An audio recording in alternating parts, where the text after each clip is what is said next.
আসসালামু আলাইকুম। হরজালি service point থেকে আপনাদের স্বাগতম। আপনাদের জন্য আজকে নিয়ে আসলাম 4 ইঞ্চি ফজত ওয়ারিং কিভাবে করবেন। আমরা আগে কোর কাটার মেশিন দিয়ে সিদ্ধি করে নিয়েছি, দেখেন। তো এখন 4 ইঞ্চি ওয়ারিংটা করতেছি, সেটা কিভাবে করতেছি সেটা আপনাদের দেখাইতেছি। এই যে পাইপের মাপ নিয়েছিলাম, পাইপটা আড়া দিয়ে লাগাই দিতেছি।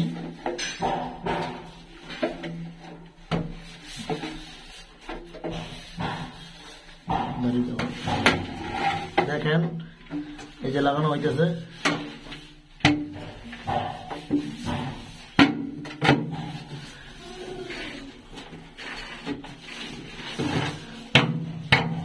সহজে আপনারা যেমন ইউনিয়ন লাগান না পাইবে প্যাচ কাটানোর জন্য, সহজ হয় 6 এম ভাবে ইউনিয়ন সিস্টেম ভাবে চাইজি কাজগুলো করা যায়, যেটা কিনা আপনার কোনো ঝামেলা হয় না। তো আপনারা চাইলে এইভাবে করবেন, সেটা আপনাদের দেখাইতেছি। দেখেন পাইপটা আমরা এখন লং টাপের ব্যান্ডটা চাইজি ব্যান্ডটা লাগাই নিয়েছি।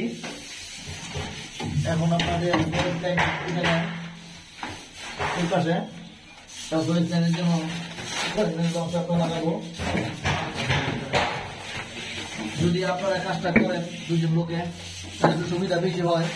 যেমন মনে করেন একজনে আঠা দিবে ওই পাশে, আরেকজন আঠা দিবে এই পাশে, আঠা দিবা নিয়ে, তখন আপনাদের কাজগুলো করতে অনেক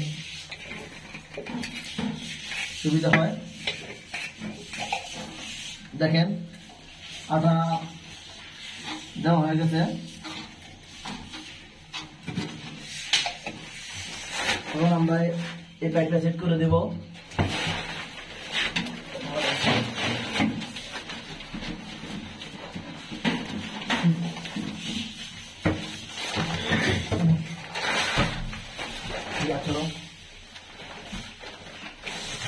এখন পাইপটা সেট করে নিয়েছি।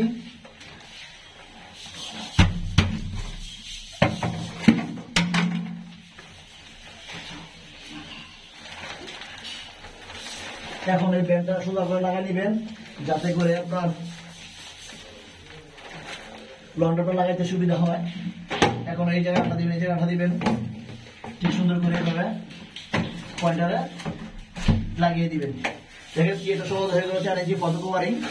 এখন আঠা দিয়ে খালি লাগাই দিবেন। এভাবে কাজগুলো করবেন, খুব সহজ হবে এবং সুন্দর হবে। যদি আমার ভিডিওটা ভালো লাগে অবশ্যই আমার চ্যানেলের পাশে থাকবেন, লাইক এবং শেয়ার এবং কমেন্ট সবকিছু করবেন। আর এরকম ভিডিও দেওয়ার জন্য সবাইকে ধন্যবাদ। আসসালামু আলাইকুম।